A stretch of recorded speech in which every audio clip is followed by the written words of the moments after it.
nous avons réussi à endiguer cette agression barbare du Rwanda. Quand ils ont appris, ils ont entendu parler du fameux deal que nous allons signer avec les États-Unis, qui n'est pas du tout un deal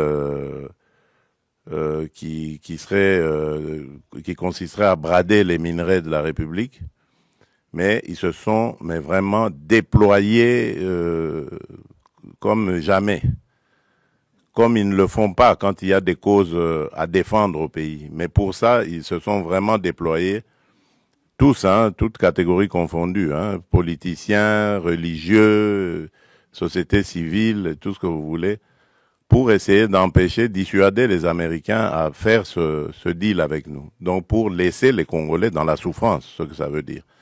Donc c'est pour vous dire combien nous avons d'ennemis dans ce que nous faisons. Mais nous n'avons pas peur de ça. Nous avons commencé ce combat bien avant eux, pendant qu'eux, ils buvaient du petit lait. Voilà. Nous étions déjà au combat. Nous connaissons ce que c'est, se mesurer à des puissances, à ceux à des gens qui se croient puissants. Nous sommes habitués à ça et ça ne va pas nous décourager. Alors, tout ce que je peux vous dire, c'est par rapport à ce qui s'est passé hier. Vous pouvez suivre vous-même parce qu'il n'y avait pas de secret dans ce qui s'est passé. Je l'ai fait ouvertement. J'ai tendu la main à celui qui représente évidemment les forces qui agressent la République démocratique du Congo pour prendre à témoin le monde entier. Parce que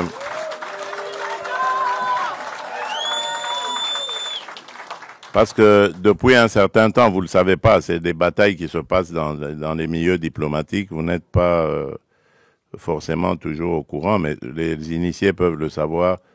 Depuis un certain temps, on nous faisait passer, nous les victimes, comme étant des va-t-en-guerre, alors que c'est nous qui sommes agressés et que nous avions, en tant que victimes, le droit de nous défendre. Eh bien, mais dans ce droit que nous exercions de nous défendre, on commençait à vouloir nous présenter comme des gens qui ne voulaient pas la paix, qui voulaient la guerre. Et donc, moi, j'ai voulu montrer au monde entier que ce n'était pas vrai, que nous sommes les premiers à vouloir la paix. Et puisque nous voulons cette paix, ben, je tends la main maintenant pour dire, OK, alors, puisque vous dites que c'est nous qui voulions la guerre, ben maintenant, je dis, nous voulons la paix, alors répondez à cela.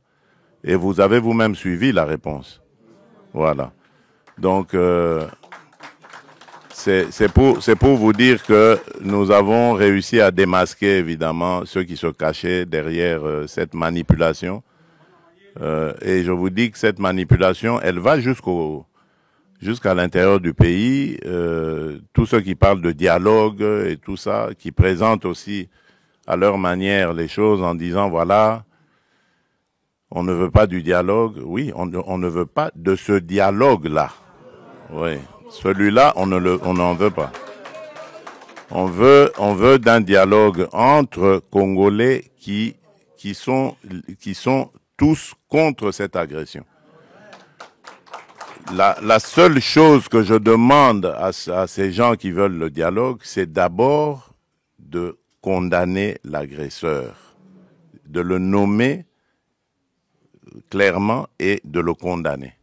Et là, alors, on va dire, ce sont des patriotes qui peuvent se mettre à nos côtés pour parler dialogue. On ne parle pas dialogue avec des émissaires des agresseurs, qui d'ailleurs, quand ils arrivent à la table des discussions, parlent que d'intérêt des agresseurs. Ils ne parlent pas d'intérêt des intérêts des Congolais.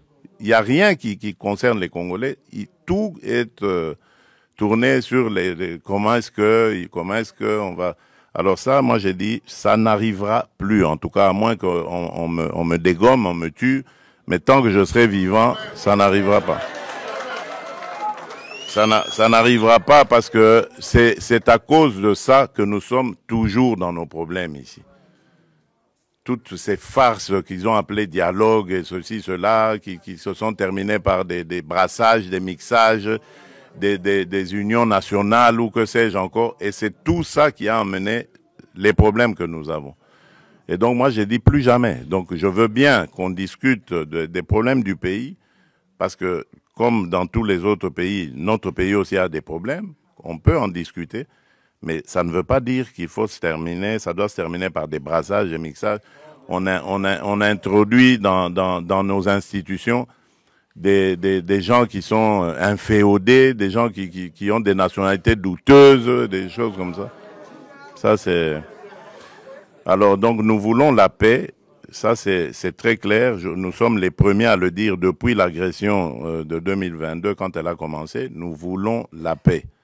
Parce que je peux vous dire que cette guerre nous coûte énormément. Nous privons notre peuple de beaucoup de choses parce qu'il faut renforcer nos capacités de défense et de sécurité.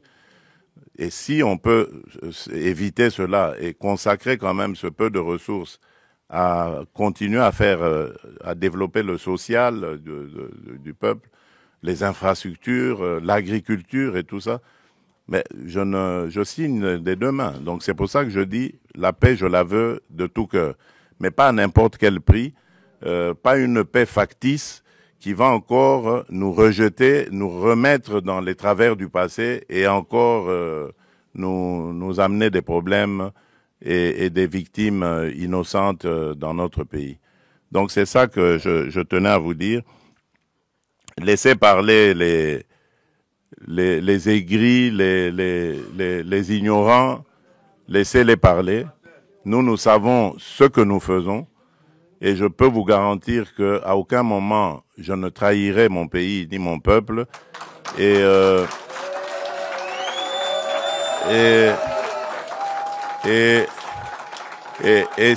surtout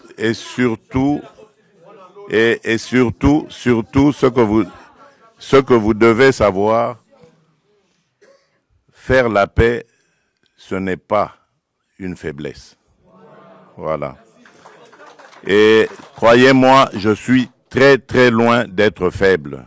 Voilà. Je crois que j'ai réussi à le prouver.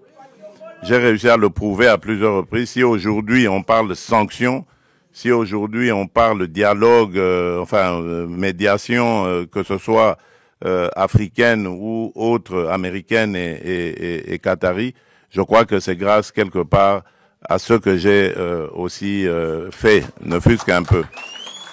Donc ce n'est pas du tout